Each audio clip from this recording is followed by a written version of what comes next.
Welcome back to What Arty Noobs with General Disturbance. This is the Object 261. It's the Tier 10 Soviet SPG. This one's located on the south spawn of Mines, and it's under the command of Photobomber of FUN2. And this is the third place in the 10,000 video competition. Now, as you may know, there's 10 third places, so he's not the only third place, but he's one of them. But he's the first one you're going to see. He's first on the list in terms of numbers.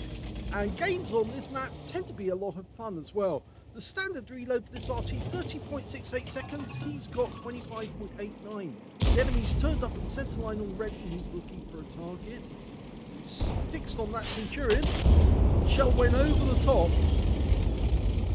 Now, when I saw this first, I thought this was a good game, because what he was doing was he was actually avoiding counter-battery by moving immediately after he fired. He watched the shot, but he immediately moved to get into cover so the enemy couldn't counter him.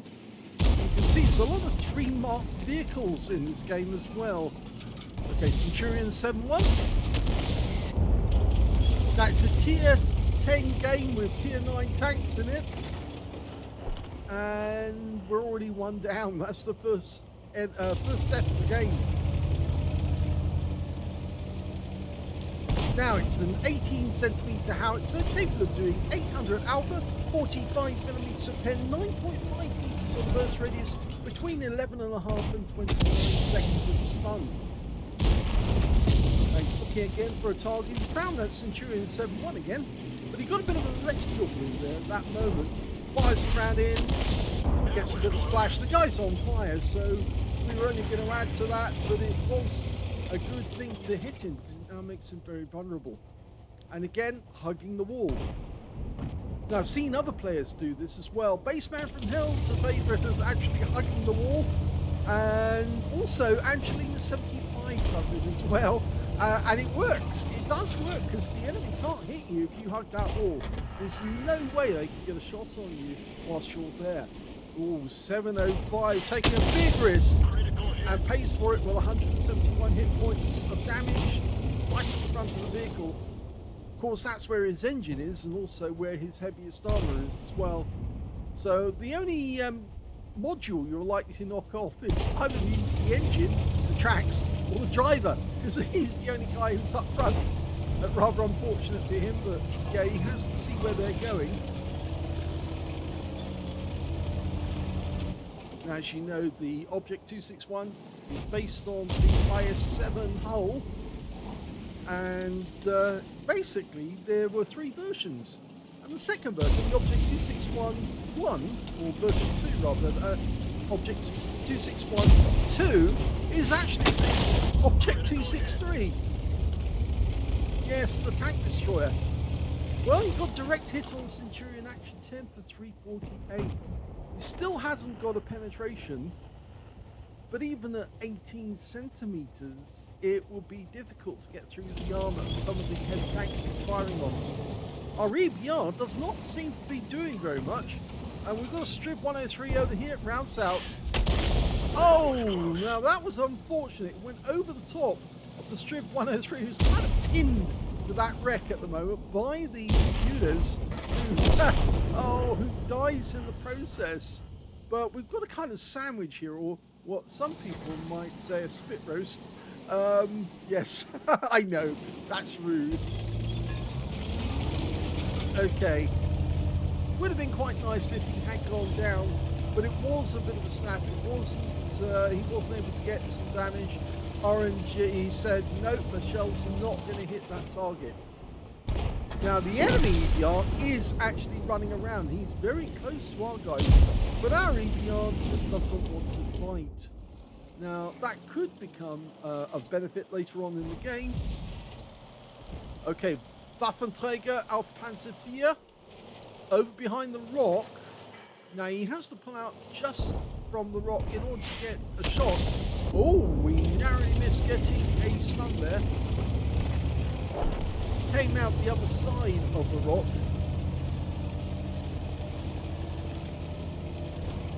Or as I pointed out to somebody today, it's not a rock, it's a Grignograk. And if you know what Garignorak is, then you know what I mean, and you know which film that comes from. Okay, sharp future 4 on the enemy team goes down. Well, we've got an object 705 just around the corner, and we hit him in the rear for 209. It helps if you chant Garignorak a lot, and then you might catch which film it actually comes from. Very funny film. Famous for the bits actually that they took out from the movie, not for the bits that they kept in. There's a moment during that film where a female actress who's rather well known, actually, who's wearing a push-up bra, sort of exposes her chest to the enemy and distracts them just as she closes the door on them and squashes them flat.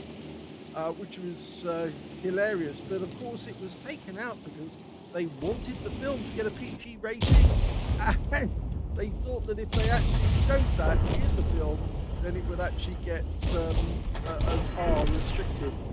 Rounds out, direct hit.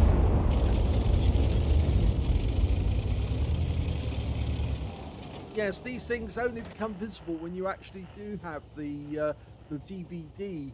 And you can see the deleted scenes, but I'm pretty sure they've got the deleted scenes on YouTube. And we've just picked up 754 stun assists because we hit Porsche 155 and he was killed by our hash bomb.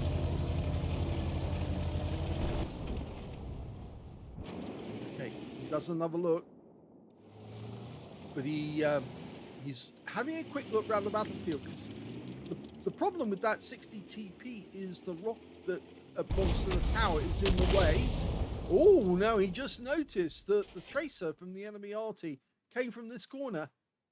So he fires around in just to see if anybody's at home. And if they were behind the rock, they're probably feeling it right now.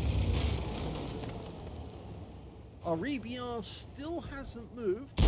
Still sitting there, doing absolutely nothing, well, other than occasionally taking a shot. He doesn't really have much to fire at. We're one down on the enemy at the moment, and now is the time that the EBR could actually become active and start causing a real nuisance to the enemy. I think he is actually active. Okay, Conqueror. Let's have a look. Rounds out. Direct hit. Good strike, but it's only 136, which is not a lot. An enemy Arty is just not trying to counter battery at all, and that may be because either they don't know how to, or because he's moving about a lot. In fact, we haven't heard any shells fired in our general direction. Now our Hirschbahn has moved to the firing position near the front of the cap area, and I think the reason for that is that he wants to get shots on that Conqueror too. So if we can get a stun on him, and it's a difficult shot because he's right up against the rock. There he is. Fires blind. Direct hit. You see, that's the value of actually watching your shell. You see that you did get a direct hit. Not that you couldn't work that out from the fact that he's stunned, but you can fire a shot at an enemy tank, and even if he goes blind, you can still hit him and see that you hit him because the shell disappeared.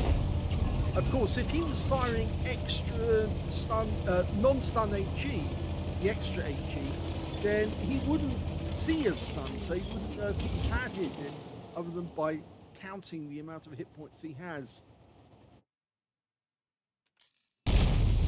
So the enemy is still one up on us, and we've gone very defensive, except for the EBR-105, who suddenly found the Boffle tractor on the middle island. And yes, Photobomber wants a piece of him. Now would be a good time. Rounds out, looks good. That must have got him some hit points. It must have. It hit the ground, but it must have, because it was so close to where the waffle was. And I'm pretty sure the EBR does know if he actually got some spotting out of that one.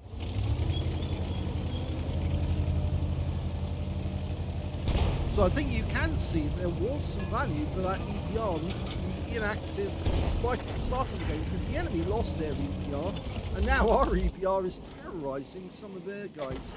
Oh, and he just picked up the Conqueror on the enemy team, but he's actually now inside the hill, which means that we might get spot of the enemy. Now we have, okay, 705, EBR goes in, he takes a hit, but we can go for the 705, we get a hit as well, 335, the EBR's coming through for a second strike. Unfortunately, he stayed in there too long, and T54E1 got the kill. But now our T95 sees that he can make a move, and he is making a move, even with the enemy Arty firing at him, and now we've got a shot at the rear of the 705. It's a difficult shot, but he's going for the clinch. Rounds out. Oh, we get him! 705 goes down to Photobomber's shot. And now it's just that T54E1 and the enemy Arty. We just got a fire on our T95. But he put it out with a premium fire extinguisher. And our H-Barn's going round to actually finish off that T54E1. He puts a massive great hit, and the T95 does the same. And that means those two guys are gone. It's all turned around now. We're 2 up on the enemy. All they've got left is the bottle tractor, or waffle maker as some people call it, and the enemy Arty, which is a batch at 155.58.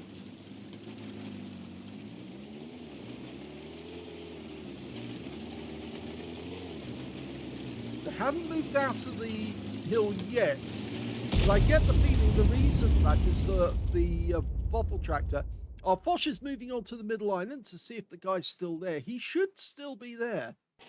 If he's, unless he moved back. The Heshbarn just got hit. Okay, there's the waffle. He's pulling back. Waffenträger. Oh, he doesn't want to come out from behind the rock. He knows that he's going to get hit by Arty if he does. He's now out. Rounds out. Another big hit. Oh, with a fire! And the finishing shot comes from the Heshbarn, which means now there's only the enemy Arty left. So they turned this one all around. It looked like at one point the enemy had the advantage. They certainly had the advantage of numbers, and he was in that corner. He is missing some hit points, which means he probably was touched by Photobomber. He fires around in to see if he can get him. Hits the front of the rock instead. I don't think we're going to get much of a chance of another shot because everyone's shouting mine, mine, mine. Now they all want that kill to finish the game.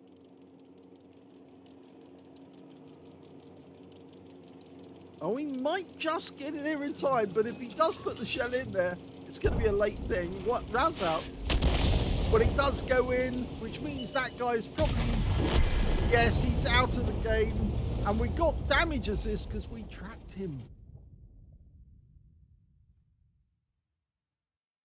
That was a very good game by Photobomber of FUN2 in the Object 261. South Spawn of Mines is always a good place to be in an Arty that you can reasonably believe is going to be accurate with you.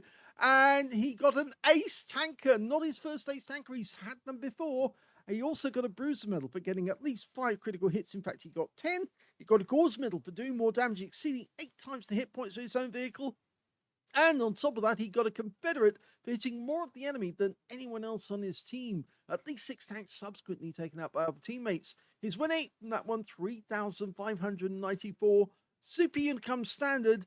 Didn't manage to get more, mainly down to the fact that his shells weren't really doing a huge amount of damage to the enemy. But he wasn't getting that much, no penetrations at all. But yes, he did manage to put enough pressure on the enemy to make it easier for them to win the game. Let's have a look at team score. He didn't get the highest damage. The Centurion Action 10 got 5,167 hit points of damage out of the game.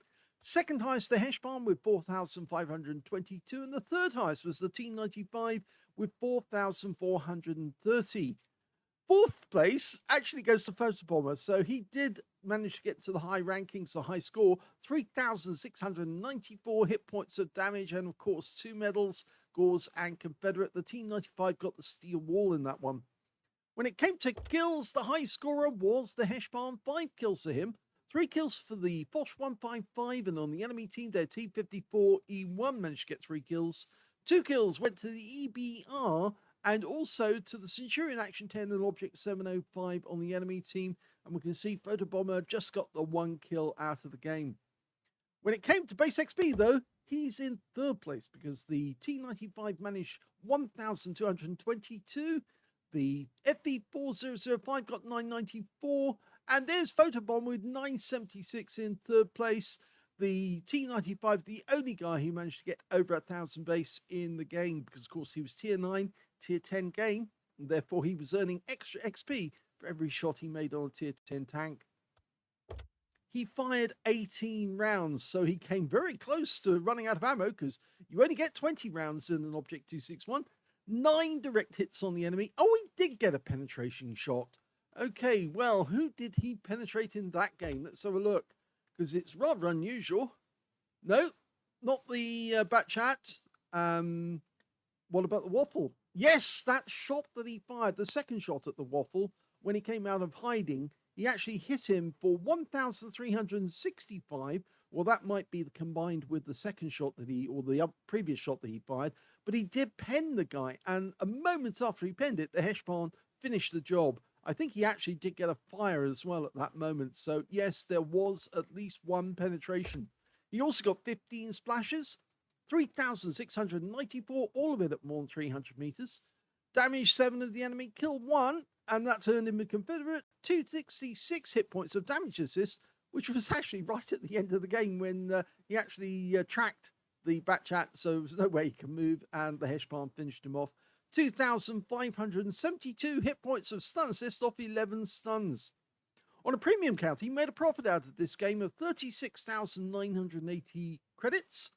Yes, if you want to make a profit at tier 10, the easiest way to do it is in an Arty. 7 bonds, because this was tier 10 game, and he also picked up 5,124 experience points as well. So a reasonably good game. It went down to, well, nearly 13 minutes, so we were about to get the hooter for the last 2 minutes of the game before it ended just short of that. So this was 3rd place on the 10,000 video competition, and it was a worthy challenger for the top title. Obviously, we will be showing the results on the What Arty Noobs page, so all the people actually see exactly who won what. And of course, people who are paying an interest to this competition, there probably will be another competition sometime in the future. I think it's more than likely, but I don't think there'll be so many prizes this time. There's obviously, we've added together 13 prizes. The first place, oh, is it not 13? 12. No, because there's, I've got it wrong, because there is 2 second places. So, yes, no, I think that was my mistake, because there's 13 prizes, 2 second places, and then 10 third places. Yes, forgetting my own rules in the competition, we did that so that each of the stages had a chance of 10,000 gold between them. So, yes, Photobomber actually does get 5,000 gold. I think I've given him 1,000 gold already. So, yes, he's getting another 4,000 gold on top of that. But yes, there will be competitions in the future, but probably not 13 prizes. Next time it might be just a couple of prizes there and then. But I hope you enjoyed that one. If you did, please give this video a like. Do subscribe to our channel. Leave a little comment down below because it feeds the algorithm. And thank you for watching.